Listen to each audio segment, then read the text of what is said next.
Now, the charts I chose, I first did them, and I did it all, and they came out too faint to do as a slide showing, so I went in and I made these things. I took Lady Diana's first. So every chart, I'm not going to state, I've got, this is how I presented it. And I'm just going to show you different slides, because you'll see how we made them. And then at the end we have the process. So this is her chart. This is her latitudes, for the planets around the Earth and the Sun line. There's the Sun. Here's the planets going north, the Pluto's way up. When you go to the declinations, they curve like this. Okay, they will curve anyways like that. But here's the Sun up at almost at its peak, at 23, 27, and the ascendant's down here, but the ascendant can't be below. The ascendant and midheaven can't get out of bounds either. They stay within that bounds. So everything in her chart appears to be within bounds. Here's her calculation. So what I did is I put this sheet on my computer. I take an Excel spreadsheet, okay, and I put the file right beside it. And I made, I'll show, here it is. I made this template. I put 1, 2, 3, one column. I put the planets in order, the same order they were in that listing, and then I put parallel for each one, opposition for each one, contra-parallel, and the out of bounds. So this is what I did beforehand on my Excel. So then I would take it and I would read, okay, Sun's minus 12. Because you're using its degrees and minutes, but because we're just using it for a sort, no calculations, we can use a decimal. I did 12.55. They'll still sort it properly. I put 12.55 and then plus or minus if it's north or south. I did them all separately because I can then sort these together. So by keeping them separate like this, I put them all in. I just copied them down from here. When I got down to the bottom, sorry, this is just off a little bit. Yeah. So once I got down to the ascendant, I didn't put the vertex or part of which I put Chiron in. So I had to jump down to see Chiron. I just put them all in, and then once I got these in like this, then I would highlight the whole rows from 1 to 15, and then I'd sort them according to the number. I just go up to in Excel, you go the data sort, and it sorts them and puts them in order from 0 to the highest number. And then whether it's plus or minus is here. So now you can start to see whether something gets within a degree of each other. If you're looking at this, Chiron 39, no, nothing within degree 8. MC, no. The Mars is 1155 to 1208 to the North Node, yep, even to 1204. But it's going to go from 1150. It's going to go. This Mars will go from 1055 to 1255 is its degree, a degree either side. So in this case, all of these ones are inside of this. All of these are in a relationship to each other, either by being parallel or contra-parallel. And then for that we see here, if they're both north, it's going to be parallel. So Mars and the North Node are both, so it's going to be mentioned twice on here, because I did it for each planet separately. But Mars and the North Node is one parallel. But here, and then Mars, because one's positive, one's north, one's south, Neptune and Mars are contra-parallel. And Mars and the Moon are also contra-parallel. So an X for the parallel. Because usually it's a line through it that you write parallels. But in this case, so we got all these things here. A lot of information. Like you can see here's the Moon, Neptune. They're parallel. Mars, Neptune, parallel up in the northern hemisphere. But the rest of them, they're still within a degree of each other, so all the rest come in as counter-parallel between all of these planets. So here's 4 planets all aligned to each other. Either some conjuncting Mars and the North Node, the princess to have the king's babies. Mars, North Node is a destiny involved with Moon to Neptune. It's going to be the dream place to live. I'm going to be the princess. Right. But okay, inside all of that, but you have Mars opposing the Neptune. Oh, what am I doing here? You have the Mars contra-parallel to the Neptune. We'll get to this a little bit more, but this is how I organize it. I got to this sheet, then I took my Excel sheet, so I made a copy. I printed this to make it a PDF file and a JPEG. I pulled up the picture and I put the Excel right over it, so I had them beside each other. I just copied the numbers down. Then I sorted it, then I got it. So I did this for all of these charts. Okay, so this is how I marked it in on the chart. So this is the chart form. I had to use this type of chart form because I had to have the aspects in a proper, where you could see the circle of aspects. So this is using a zodiac band and putting the houses in it.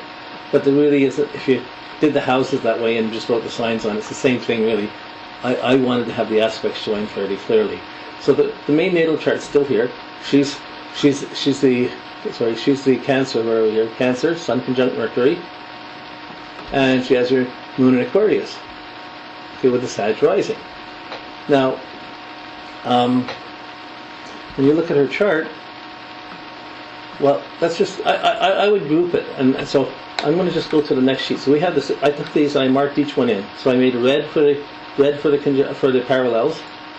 Just want to back up again a second. Red was for the parallels. Black was for the contra-parallels. And if there's anything that's out of bounds, there'll be a blue circle beside it. Just so you can see it without losing your chart. It's like a lot of information then, right? So I was going to do that, and I made notes to say what I was going to talk about. Then I realized I better do it with my notes down on this, so you can see how I marked this up and how I made sense of it. I drew a line down the page, the natal chart aspects I'm going to put here, and then I'll see once I see the natal chart main things, then they'll see how the parallels come in and affect them. Okay, it's interesting that when we use the houses and we put the signs on the houses, we're seeing the planets in the houses, but all the aspects are calculated in the signs, not on the level of the houses. So this is just a dialogue that's gone between us in different forms of astrology forever. But this is how I've organized it. But with her chart, she has her moon opposed Mars and Uranus. Oh, what a nice place to live! England sounds like a nice place to go to, doesn't it? Better than staying home. Okay, but not. Okay, so she has her moon binatally opposed Mars and opposed Uranus. Now, in the parallels, she has Mars. Where are we here? Mars opposes Mars pulls into Neptune. This Mars has a Mars and the North Node both have a contra-parallel to Neptune. So it brings in Neptune. It's not touching it natally, not the Neptune, but the Neptune is pulled into this, causing a lot of great expectations, great dreams, visions, whatever. Now, then, so I just listed it out, and then I put the nodes and its parallels. And then this is a mistake, it's parallel. The moon is parallel to Neptune. I just wrote it down wrong, it was late at night. So the moon is parallel to Neptune, so it acts as if it's a conjunction to Neptune. So here she has this really afflicted moon, squared by Venus, opposed by Uranus, opposed by Mars, who wants to stay home with mom. At the same time, who's going to marry the rich girl? How are you going to? Where's your gene pool? So this puzzle comes in, and she comes out with this terrific thing. So she gets an arranged marriage. Well, it seems like the dream prince. You're marrying a prince of England. This is like Neptune. She came in like the princess. She came in like the dream. But okay, that's one side. So you see anything that happens to you, you should be able to see it just in your natal chart. And this just adds, pulling in the Neptune into this makes a lot of sense. Then now, if you look at her Pluto and Mars are conjunct each other. Also, but Pluto doesn't hit the moon. Pluto is conjunct to Mars, but Pluto by itself has a contra-parallel to Saturn. It's opposite Saturn. It has a contra-parallel. So there's a confrontation with authority.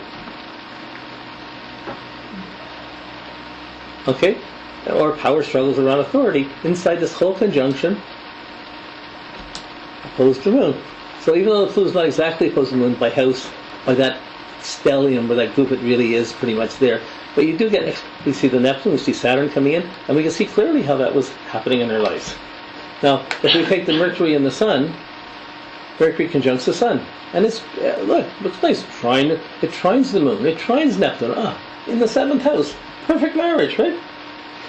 You would think. But then you have that Mercury is contra-parallel to Jupiter. That isn't right with this plan. So, it's supposed to be like this. I thought it would work like this. Okay. And then, and her Sun is contra-parallel to the Ascendant. So her identity versus the Sun in the relationship. She got aligned, she got married.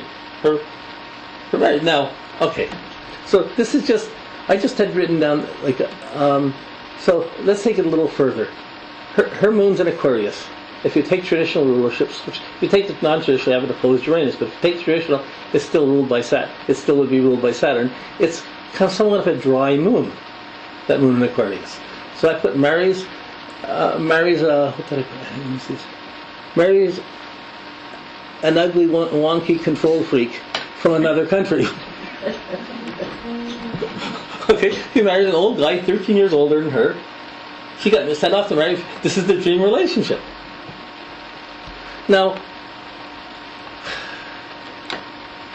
you know, it's difficult enough for the moon in Aquarius to stay feeling when you're close to them. Much less moving to another country with a guy 13 years older than you and trying to sleep together. And thinking, this is wonderful. They're not going to like the same 13 years difference. They're not going to like the same music.